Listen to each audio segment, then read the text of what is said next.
I'd like to reintroduce and welcome our keynote speaker, Maryam Namazie of the Council of Ex-Muslims of Britain.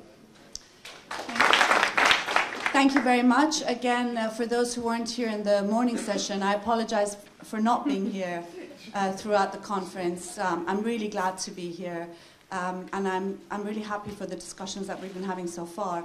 I think in this day and age, Islam matters because of Islamism.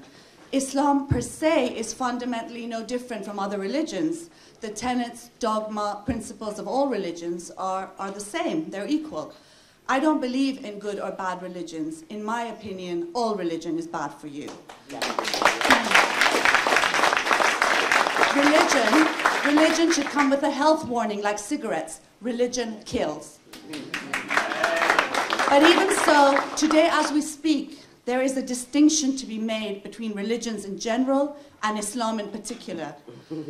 But not for any other reason than that it is the ideology behind a far-right, regressive movement that has state power in many places, with Sharia law, brutal and criminal Sharia law being implemented in many parts of the world, and now one of the most implemented legal codes worldwide. Islam matters to us today because we are living under an Islamic Inquisition, and not because it is becoming more popular, as its proponents like to argue. They call it the fastest growing religion. I'd personally like a count of how many of us are leaving it, and how many would like to leave if they were allowed to. Islam's appeal has not grown amongst the general public. In fact, it's the opposite.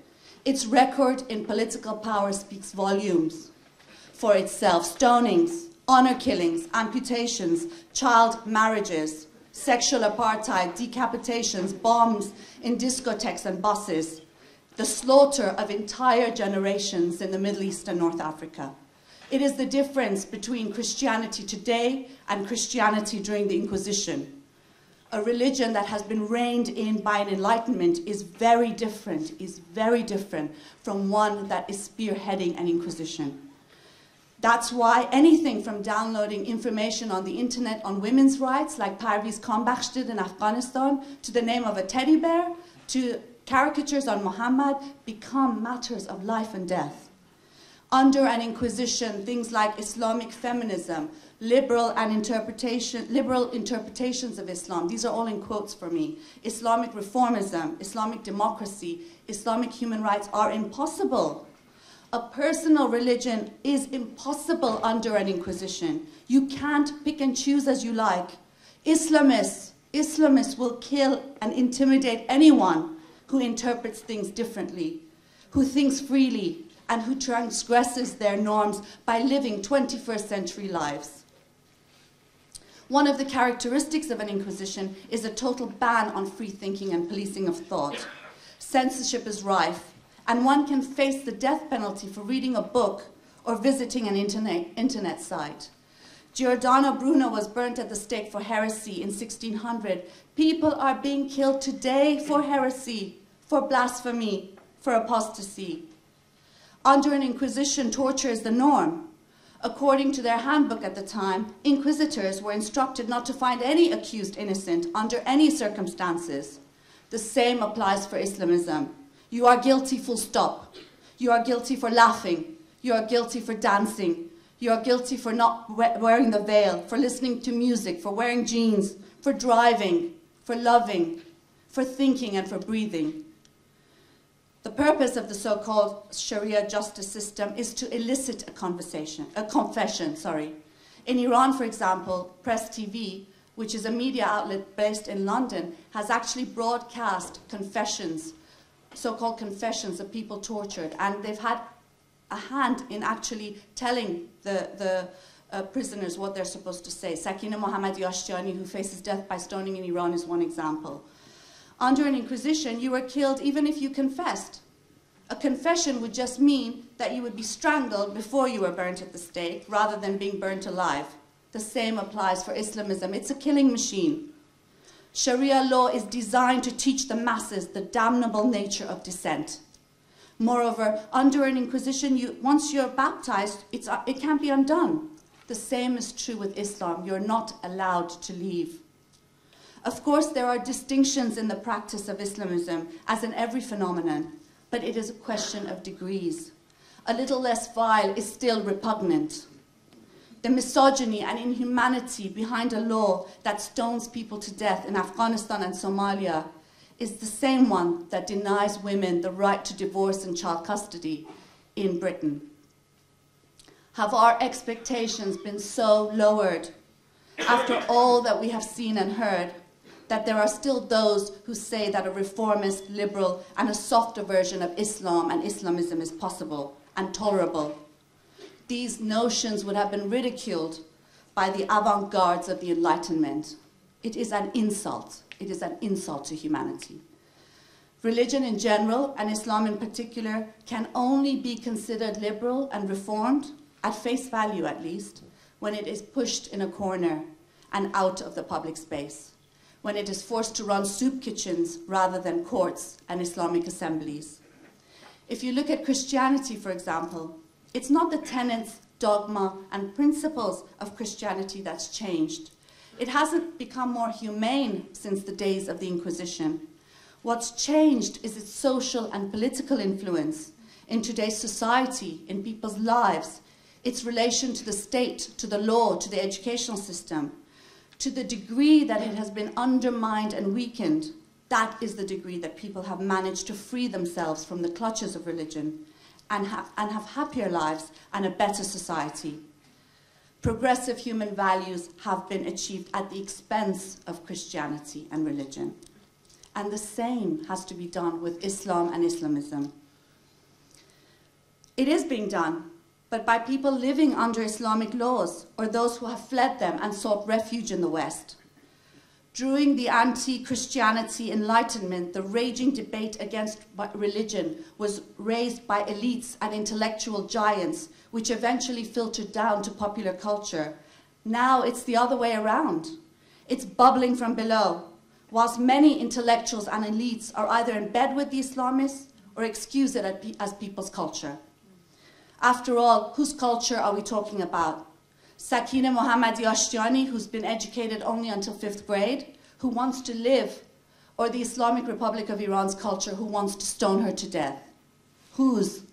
Sakina's 22-year-old transport worker son, Sajjad, who's never left Iran, but writes open letters to the people of Iran, to the people of the world, asking them to defend his mother and help save her life. Given the havoc that Islamism is wreaking worldwide, concepts such as Islamic reformism or liberalism and labels such as Islamic societies and communities deliberately or inadvertently become part of the effort to Islamicize societies and communities and hand them over lock, stock and barrel to the regressive and parasitical Islamic organizations, imams and states. After all, there are innumerable characteristics that define people and people define themselves by in this day and age. But all we seem to be identified nowadays by is religion. This has a lot to do with the rise of Islamism and a new world order that has pushed back concepts of citizenship and universalism. Within this context, labeling people as Muslim and Muslim alone is actually part of the process which constrains them in order for despicable Islamic organizations and states to feign representation of them, but also to limit their rights. Any attempt to promote good versus bad versions of Islam and Islamism are also very much the same. If you want a cuddlier version of Islam, get rid of Islamism.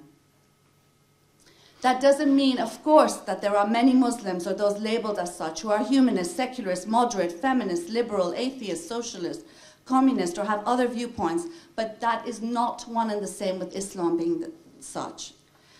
After all, not everyone who is a Muslim is an Islamist. There are innumerable political parties, civil societies, social movements with various beliefs and values and classes. By boxing people into a homogeneous community of Muslims, you shrink the space people have to breathe and to move, and you give authority to the Islamists. And it ignores the fact, by doing this, that Muslims, or those labeled as such, are actually the first victims of Islamism. They're the first victims of Sharia law. and they are at the forefront of battling it.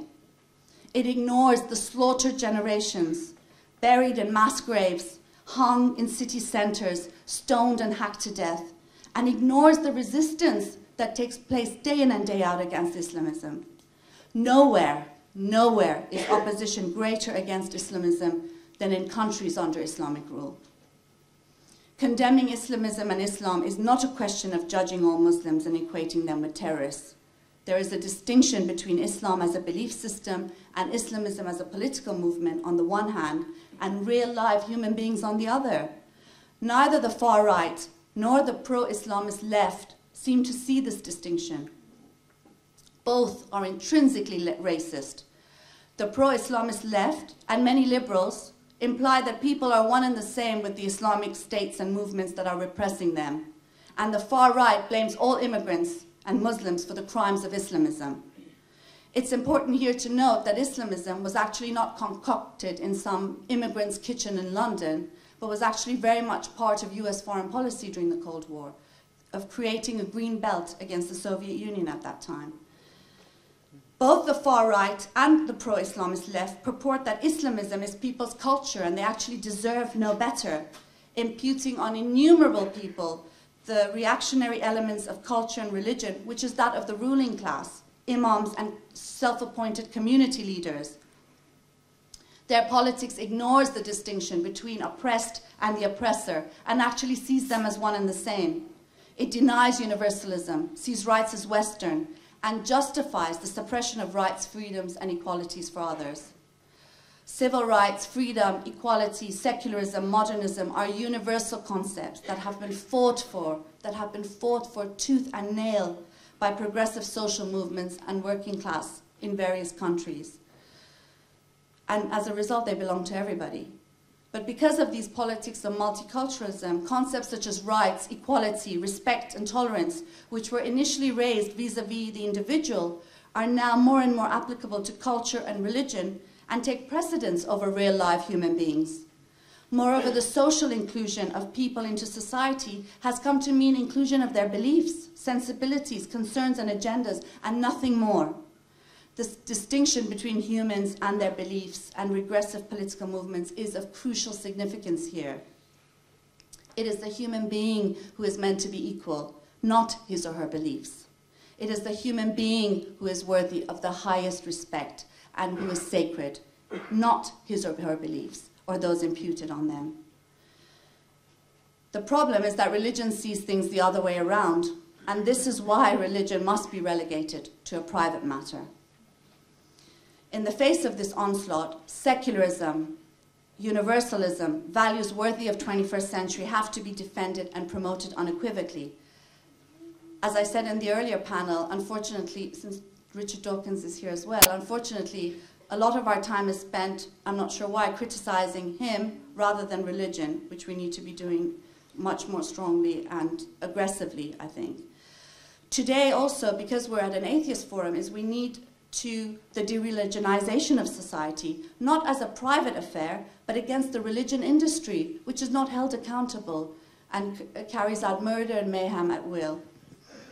And we also need an acknowledgement of the Islamic Inquisition and real solidarity with and strengthening of the anti-Islamic enlightenment bubbling from below that despises Islamism and Islamic morality, scorns the clergy, actually burns Qur'ans in demonstrations, and rejects an ordained social hierarchy. Not more of the same attempts at rescuing Islam and Islamism over the dead bodies of our beloved. I'm going to end here by giving a quote of Mansur Hekmat. As one of my aims is to get rid of Islamism, and I know we're going to succeed because justice requires that it be so. One of my other aims is for people to know him, because he has actually been one of the inspirations for many of the socialists, secularists, humanists, atheists in the Middle East. I'm going to end with a pretty long quote of him because I think he always says it the best. But he says, "I realize that the interests of some require that they rescue Islam as much as possible from the wrath of those who have witnessed the indescribable atrocities or been victimized by Islamists. I also realize that the extent of some of these atrocities and holocausts is such that even some Islamists themselves do not want to take responsibility for them. So it is natural that the debate on true Islam versus practical Islam is broached over and over again. These justifications, however, are foolish from my point of view, and from the points of view of those of us who have seen or been the victims of Islam's crimes. They are foolish for those of us who are living through a colossal social, political, and intellectual struggle with this beast. The doctrinal and Quranic foundations of Islam, the development of Islam's history, and the political identity and affiliation of Islam and Islamists in the battle between reaction and freedom in our era are too obvious to allow the debate on the various interpretations of Islam and the existence or likelihood of other interpretations to be taken seriously. In Islam, whether it's a true Islam or an untrue Islam, the individual has no rights or dignity. In Islam, the woman is a slave. In Islam, the child is on par with animals. In Islam, free thinking is a sin that deserves punishment. Music is corrupt. Sex without permission and religious certification is the greatest of sins. This is the religion of death. In reality, all religions are such. But most religions have been restrained by free thinking and freedom-loving humanity over hundreds of years. This one was never restrained or controlled. With every move, it brings abominations and misery. Moreover, in my opinion, defending the existence of Islam under the guise of respect for people's culture and beliefs is hypocritical and lacks credence. There are various beliefs amongst people. The question is not about respecting people's beliefs, but about which are worthy of respect. In any case, no matter what anyone says, everyone is choosing beliefs that are to their liking.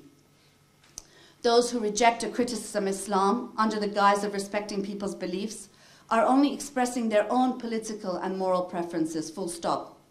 They choose Islam as a belief worthy of respect and package their own beliefs as the people's beliefs, only in order to provide populist legitimation for their own choices.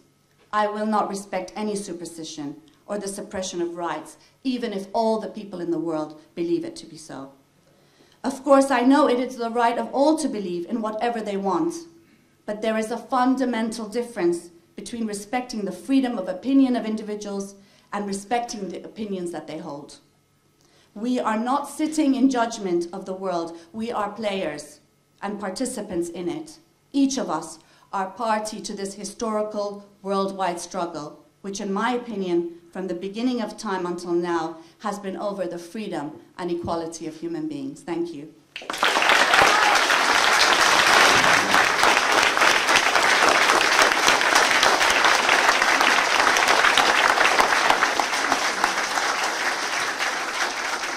That's a bit embarrassing, thank you. Thanks so much, Maryam. We'll take some questions from the floor. If it is possible, I'd like to take questions and comments and then maybe answer after a certain time, so I'm not monopolizing the question and answer time. Just to take a few questions. Yeah, is that all right? Or comments? Sure, if you'd like to do that. Yes, Islamophobia is a term which has recently acquired the opprobrium, which was once reserved for racism, and it really says more about the person who uses it than about the person it's directed at. I was wondering what you think we should do to combat this term. This is just a comment for people who haven't heard it before. I wonder if your softer version of Islam could be called Mullah Light.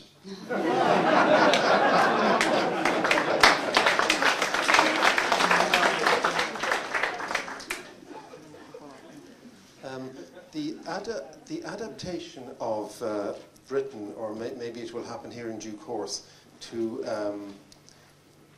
Islamism and the liberals whom you criticised for letting it go, letting it continue, has its origins a long time ago, I'm sure originally to do with the Christian people seeing Jews as separate, but it really rose strongly here and in Britain from the Christian Reformation 1520 or so, so that it certainly contributed to Ireland from becoming independent in 1922, that the government the independence movement in Ireland would have counted the tribe of people here as identified with Roman Catholicism, and very much the tribe of Britain whom they're trying to get away from as Protestant. So since then, since 1922 then, the government here views the provision of education, certainly, and perhaps other items as they provided to tribes. So the state and some people, a lot of people who don't think enough about it, are so used to a country being divided into tribes, is when a new tribe, that is Muslims, come in, they treat them as a tribe, and just as, say, the government here, when they want the opinion from Roman Catholic people about what education or any other issue, they consult the bishops, who of course are not elected. So similarly, the government here, if the same thing happened as in Britain, an awful lot more Muslim people coming in, and there are some already, the same thing could happen, because the government is liable to treat the ordinary people who happen to belong to Islam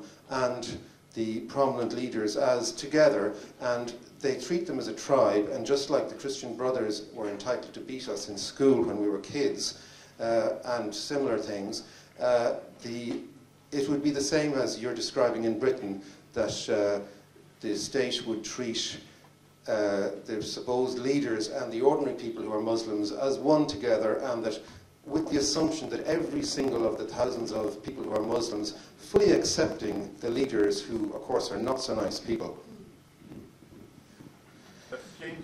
Hi, thank you. My name is Adnan Rashid. I'm from Islamic Education Research Academy, London.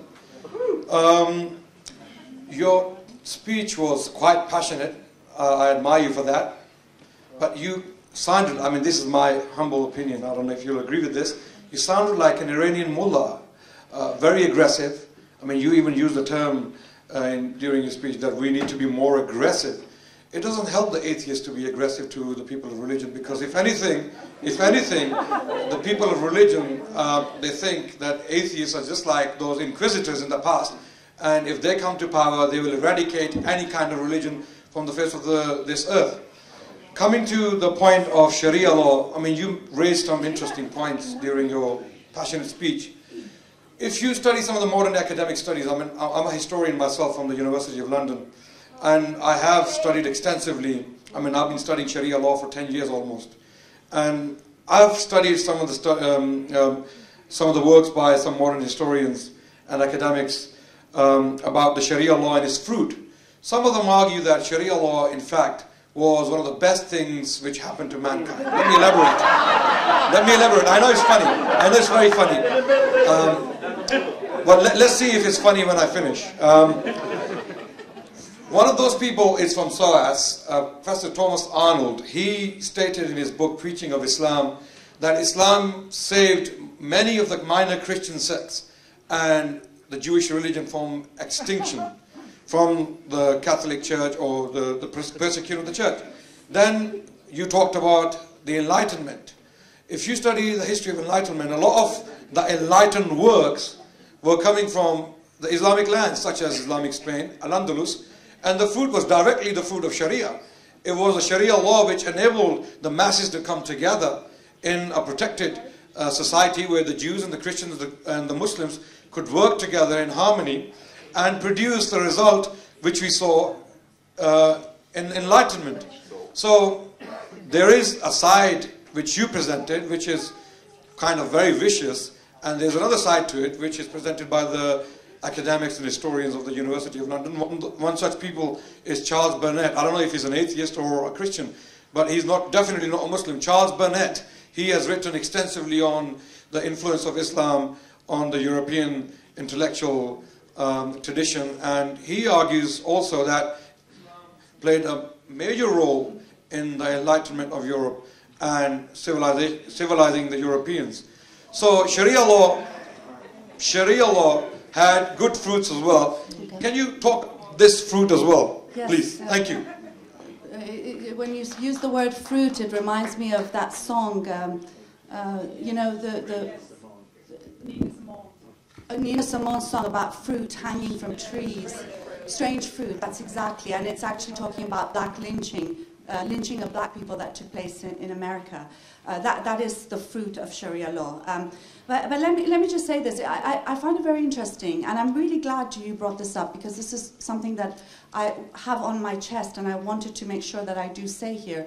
When people were talking about them, and they're Islamists, they're not Muslims, don't be mistaken and fooled for that, by that, is that, you know, oh, they sound very reasonable. And I think one of the things is that they're quite savvy, just because they don't have the sword of Islam showing on their belts, and just because they're not advocating it in the way that maybe someone like Anjum Chaudhry, who wants Sharia law for Britain and the whole world, is advocating it, doesn't make them any different. And I think this was what my argument was about, being careful about these things. And what's interesting is I'm aggressive, I'm being unreasonable, and those that kill me and want to kill me and threaten me for what I say are the reasonable ones.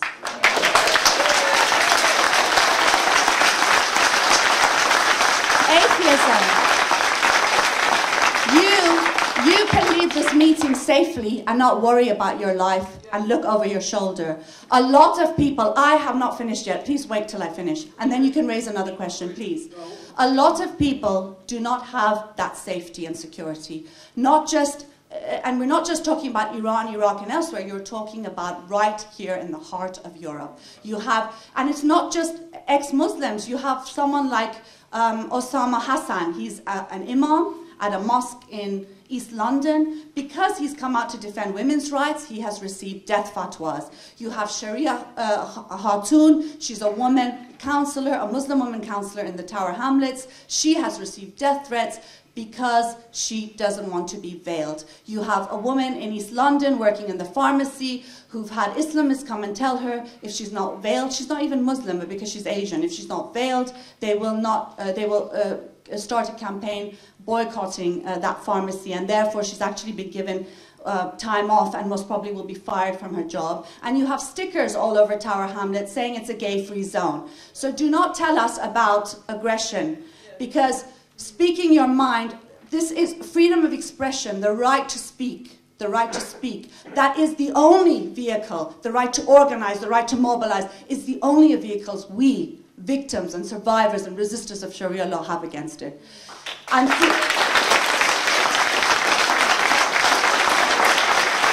so no, it is nothing like the mullahs in Iran, and it is nothing like the Islamists here in Britain as well. Let's talk about, and it's interesting that you raised some of the academics that you talk about. Well, those are the exact academics I said. You had in the past, in the anti-Christian Enlightenment, intellectual giants coming out in defense of people against religion. Now you have academics at SOAS and here and there defending Islam, defending multiculturalism, defending misogyny, defending inhumanity in the 21st century. Now, the other thing about Sharia, well, I'm not going to ask the question because, it'll never end, but for those of you who are debating them, and I don't think there is a need to do that, but if you are going to have a conversation with them, ask them what they think about stoning. Is that part of Sharia law? And don't wait for a, have you heard of US-led militarism and the Palestinian issue? Yeah, we're against that too, but stoning. Is stoning in Sharia law? Is a woman's testimony worth half that of a man's in Sharia law? Do men have the right to unilateral divorce and women don't? Is child custody given to a man at a preset age, irrespective of the welfare of the child? Is there amputation? Is there eye for an eye retribution and qisas? Is there 130 offences punishable by death, from being gay, to being an apostate, to being a heretic, to being a blasphemer? So those are questions I would like you to ask, and wait for a straight answer, because you'll never get it. You'll never get it.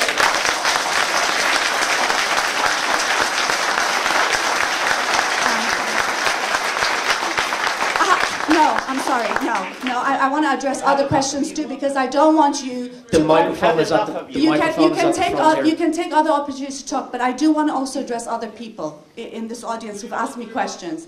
Now, on the issue of Islamophobia, I think, unfortunately, what's happened is, again, Islamophobia, the term is used as a way of silencing criticism against Islam and silencing criticism against Islamism. And by using that term, it sort of gives the impression that it's like homophobia or like xenophobia. It's not. It's not, because you know, what's wrong with having a phobia against a religion? I know I have it, you know, and isn't it well deserved? You know. But I do want to add something that's crucial, is that racism exists. Look at the far right, honestly.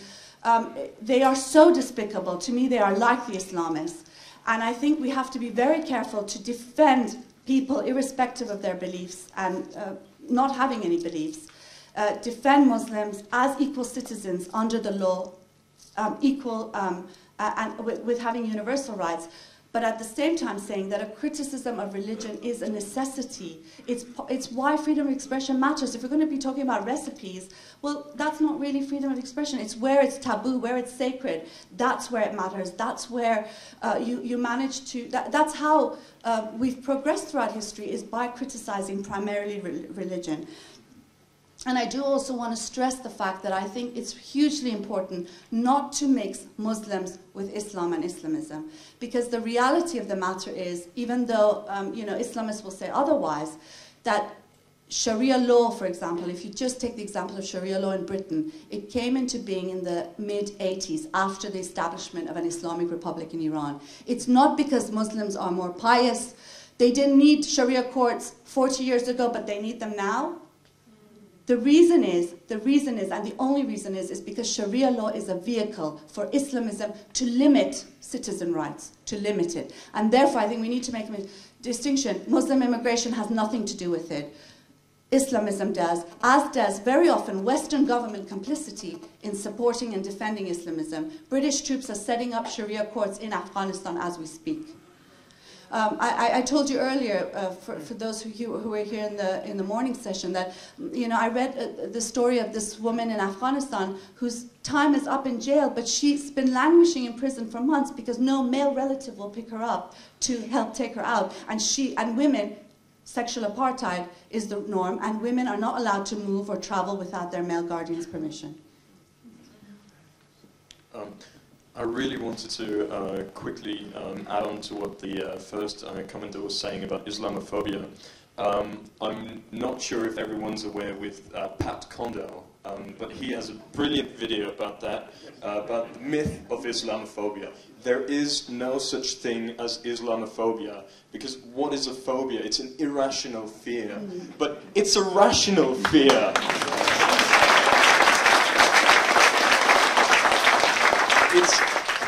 There's no such thing as a phobia of a maniac axe murderer. So how can we have a phobia of Islam, which is stoning and killing, and it doesn't exist? I think it's the same problem that's just been raised. What Geert Wilders is doing is using popular opinion for his own political gain. He is trying to sway against immigration and of people outside coming into the Netherlands, because there's a lot of popular thought that it's doing the country's economy down. And he's using arguments against Islam. In fact, he's just being tried at this moment for things that he said against Islam and against Muslims, which he's only using for political gain, to stir up grassroots hatred of immigrants. It has nothing to do with Islam. I don't think the man is the slightest bit interested. I think he's interested in his fascist regime, and he's using popular thought to create this kind of false Islamophobia. It isn't anything of the sort.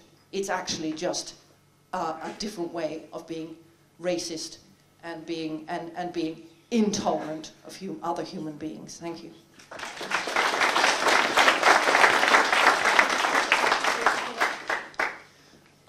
Really, just after that, my question is almost redundant, but it's a follow-on on that. We're seeing, not just with Wilders, but also in other countries in Europe, the far European right adopting essentially secular and atheist positions on Islam. And as Anne-Marie said yesterday, we've got this sort of weird intermingling of racism and religion, and using that to actually push their own agendas. And what I would be interested in is how can we actually combat that? How can we go against that and actually say, look, our position is very different from what the right is doing, and we don't agree with that, and you know, we really want to push our position of saying, get rid of the religion. This has nothing to do with race. This has nothing to do with individuals.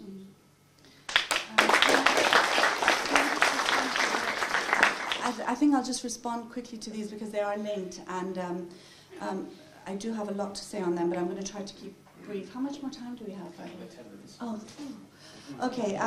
Well, I agree with you on, with a lot of things actually you've said today. It's great that we get to meet people who we feel very close to politically and otherwise. And I mean, I think that Geert Wilders has a right to his freedom of expression. He shouldn't be tried for what he said, unless, of course, it's inciting to hatred and all, and then there are criminal laws regarding that, and people can be tried under those laws. In fact, if actually those laws were practiced, a lot of the Islamists would be in jail right now for threatening, but somehow they never get arrested. I think the thing with you know, the discussion we had earlier in the morning about secular coalitions, I think this is an excellent example of why how you get to something is just as important as what you're trying to get to. And I think, you know, we're facing this a great deal with the battle against Sharia law. You suddenly have all these fascists coming forward, and you're actually supported by the right, and being on the left, I find this so uncomfortable. And then you have the left that are actually joining marches of al-Mahajirun and you know, and the Islamic fascists, even though they're supposed to be anti-fascist. You know, it's a real mess here. And I think, I mean, my argument is that it's quite easy. You know, I can be opposed to the Islamic Republic of Iran and not feed into US-led militarism. You know, I can be against both. And I think the problem is that because good people are staying silent, the far right is the only one that seems to be vocal on this issue. But also there's a huge wave of censorship against people like me. You know, the amount of times I've been interviewed and it hasn't been broadcast, the amount of places I've gone to that venues have been cancelled, that newspapers have refused to put the advertisement of my speaking engagement there, whereas very easily in those very universities and those very newspapers, Islamists are often advertised. You know, so in that sense, it's not that it doesn't exist. I think we represent a majority, but it's impossible to get to that state, and I think that's why what we're doing is mobilizing and organizing people at a grassroots level so that the explosion will be heard at the state level and in the media level. But I do want to say that, I mean, Geert Wilders exactly is an example of how this battle can't take place. Because what would you do if people like me weren't in Europe? I mean, if you look at the battle against Sharia law and Islamism, against honor killings, against child veilings, against faith schools, many of those battles are actually being led by, not just in Britain, but in Sweden, in Norway, in the Netherlands, by people who have fled Islamic law.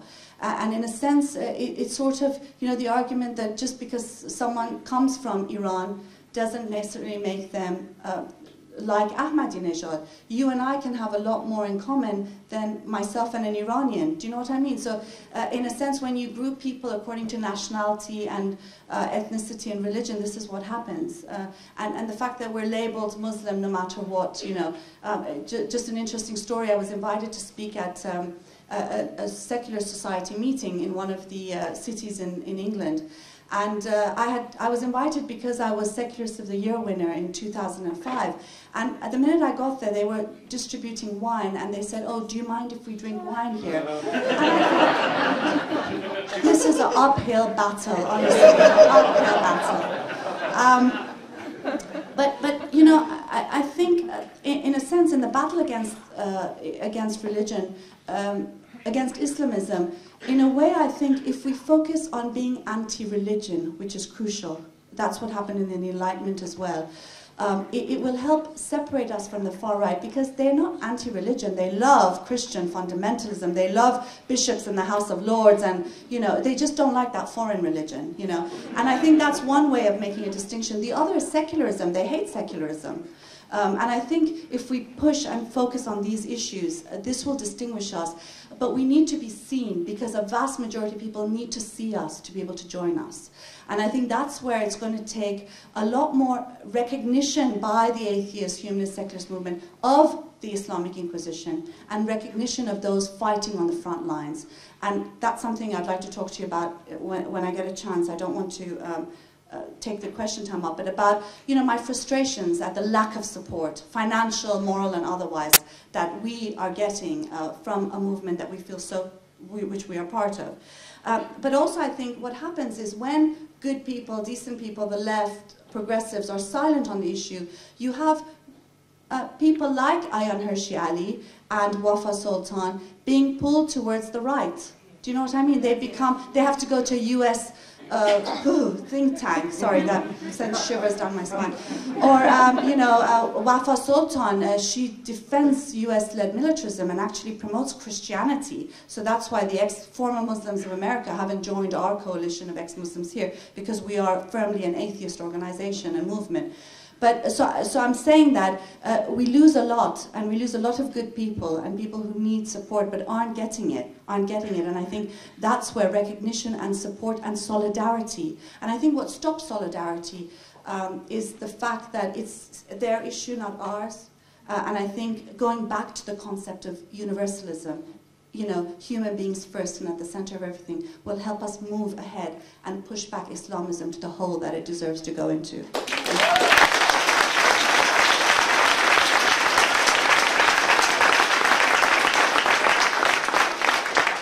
Just to pick up on exactly that point, that the Kurt Wilders and the George Bushes of this world are the recruiting sergeants for the Bin Ladens and the Abu Hamzas, which I completely agree with you on.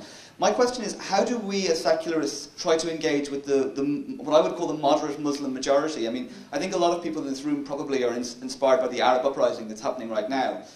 My feeling is if our first point to them is, hey, by the way, you do realise the Quran's nonsense, there's no God, they're probably going to switch off. Whereas if we open with, hey, listen, what you're doing is brilliant, we support human rights, what can we do to help? And then later on we can have the conversation about God. I feel that's the more realistic way. Maybe I'm being naive in thinking we don't have to have the God conversation immediately. But what is the best way? Because we're interested in engaging with reasonable Muslims about, you know, freedom and human rights. What's the best way to start that conversation?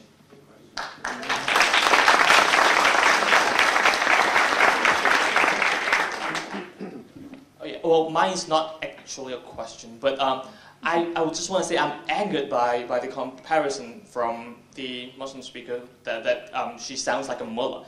She's not the one finishing her speech with a command for all atheists around the world to arm ourselves and kill religious people left and right. So how dare you compare her with the mullah?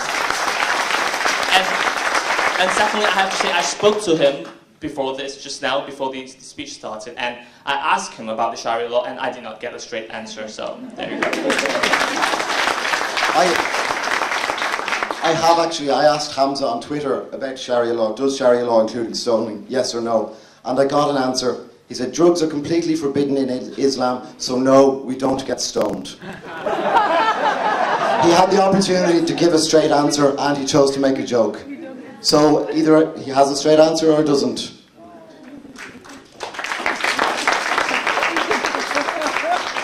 We have time for just one last comment or question. Hello? I think that when we're talking about sort of Muslim people being compared to, you know, people in the Middle East as a whole, I think you're right, we're absolutely making really the wrong comparisons, and that does lead to sort of racism. So why don't, instead of that, when we're talking about abuses of people, you know, by Islamists or by sort of like, you know, radical sort of Islamic fundamentalists or whatnot, why don't we just compare them to what we have here? We're saying we compare that not to other things going on in the Middle East, but talk about the people who are stuck in Catholic institutions right now. Talk about the abuses that have been going on in Ireland. Compare it to the extremists we have here, and make that be the people we compare these people to, not all of the immigrants coming in or whatnot. I just think that'd be...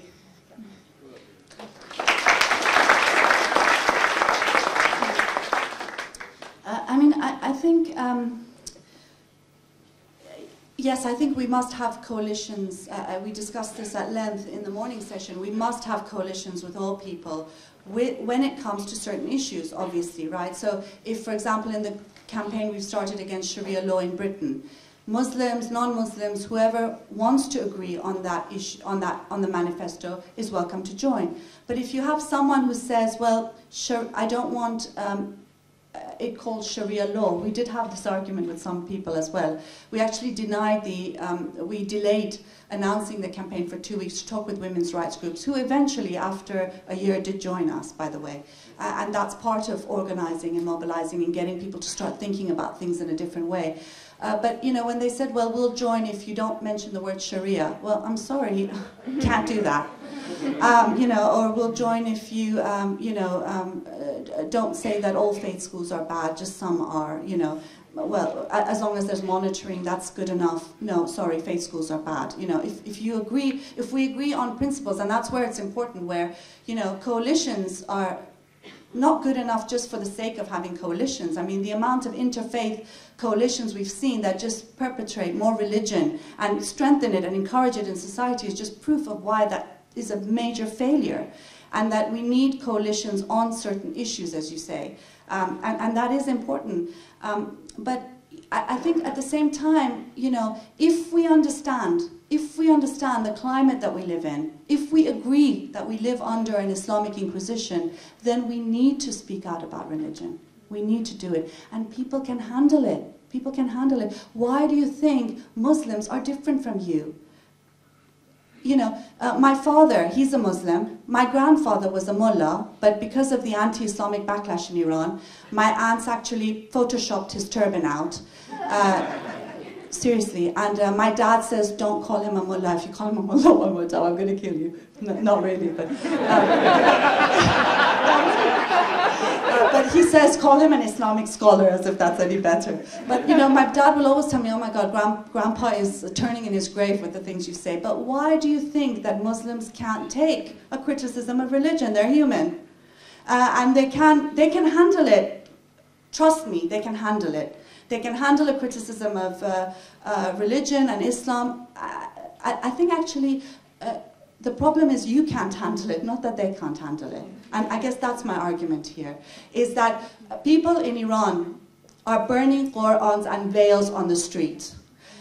A few months ago, it was televised. A mullah, who's also in parliament, they're all mullahs, came to the parliamentary meeting late. And it was televised. They said, well, why are you so late? Because no taxi would pick me up. I had to go change into street clothes and then come, so I could actually get a cab to come here. The hatred against the clergy, the hatred against Islamic group, you can't feel that. There is an anti-Islamic backlash in Iran. And you're worried about talking about religion. If you don't, you're behind. You're behind the movements there. You're behind it, whereas you should actually be supporting it and leading it and helping it in many different ways. So I do want to... not start with these assumptions that because someone is Muslim or from Iran or from, you know, Somalia, they can't handle these things. And I guess, since we don't have too much time and I should end, I just want to say that, you know, I think in a lot of sense, we are the hope for how this world can turn out. You know, we could keep ignoring the matters and leave people to fend for themselves in communities, in our own cities, or in countries across the world. Or we can actually start taking this seriously and step into this battle. And I'm not saying you're not, I'm sure you are more than most people, I'm speaking generally. I think it is the battle of our time, and I think it is the duty that we have, a historical duty at hand, and one that we need to realize and we need to take charge on. As Mansour Hekmat said, this is a historical, a monumental battle with a beast. Are we going to meet that challenge? And are we going to be able, by meeting it, by fighting it, by pushing it back, bring about a society in which we can be hopeful for our children to grow in? Thank you.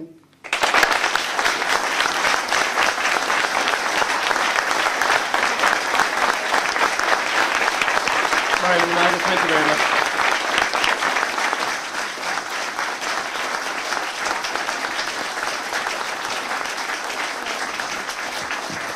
we'll be having our closing with Michael Nugent in about 5 minutes' time. Thank you.